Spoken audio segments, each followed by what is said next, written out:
रोटी के भूखे अगर फाके ही खींचते रहे तो तंग आकर दूसरों का निवाला ज़रूर छीनेंगे। मर्द की नज़रों को अगर औरत के दीदार का भूखा रखा गया तो वो अपने हम जिन्स परस्तों और हैवानों से की तरफ देखने की कोशिश करेंगे। बंटू के ये अल्फाज कोई मामूली नहीं है, सोने में तो नहीं वाले अल्फाज हैं।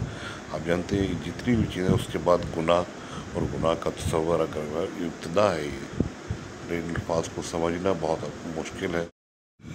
तो ये बताएं फिर हवस परस्ती क्या है। बंटू अगर ऐसी बातें लिखता है तो वाहियात, बुरियाँ, पता नहीं क्या क्या कहा जाता है।